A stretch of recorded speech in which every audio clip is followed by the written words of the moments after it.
My name is Chandler Doris. This is for Theater 101, Section 2, for Clybourne Park Play Review 1.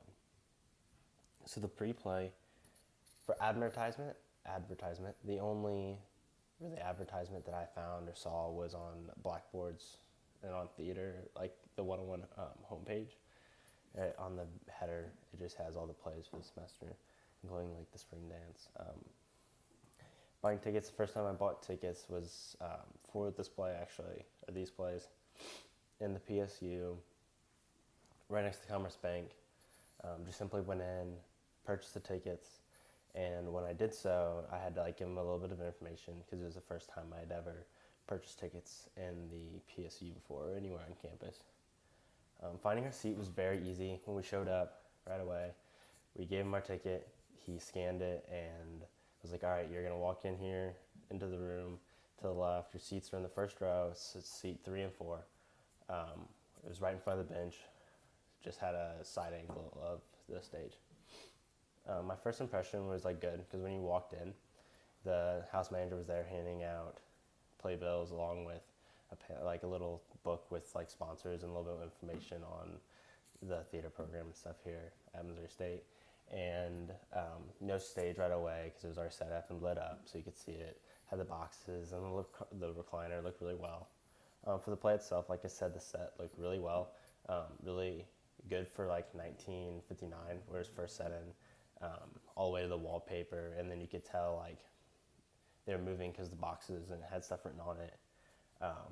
Definitely the couch or the recliner that Russ was sitting in the first act, in the first opening scene, definitely kind of added to it, like an older couple, just because that's when you envision like an older couple or an older man, you envision him kind of sitting in his recliner reading or watching TV or something like that. Second act, you can see where the house is kind of run down a little bit more. It's a lot more dirty. It has graffiti on the walls.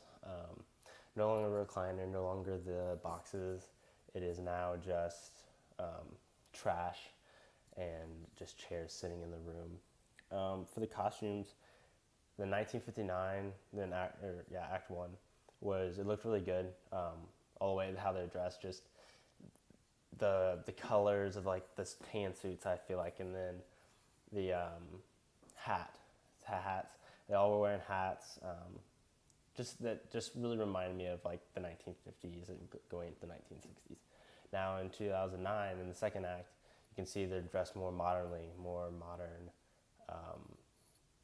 business apparel, things of that nature. So I feel like they dressed very well to the era that they were in. The acting itself, I thought it was really well. You can tell in the first act how the women are a little bit more reserved and the men do more of the talking.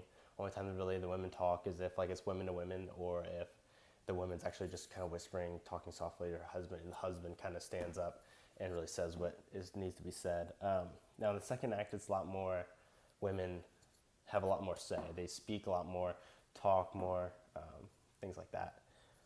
The lighting, very well.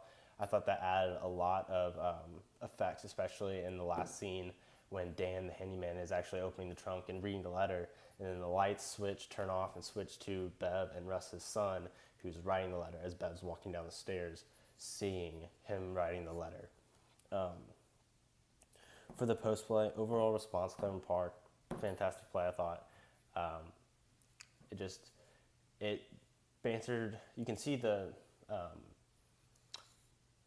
theme in it being racism and how they dealt with it in the 1959s with the African American family moving into the neighborhood, and how the struggles of how they thought the economy of that neighborhood, or how they thought how much like the worth of the neighborhood would go down. And in the second act, you can see like with the racist jokes and how they dealt kind of with that, and how that's more of like the period we're in now, the things we struggle with. Definitely the most memorable was when Russ yelled at Betsy and told her to F off, but it was comical because she's deaf, so she couldn't hear him. But it was definitely a comic relief for that situation because he was arguing back and forth. Like I said, the message was racism, content connection, definitely racism, comparing how it hasn't changed from back then to now.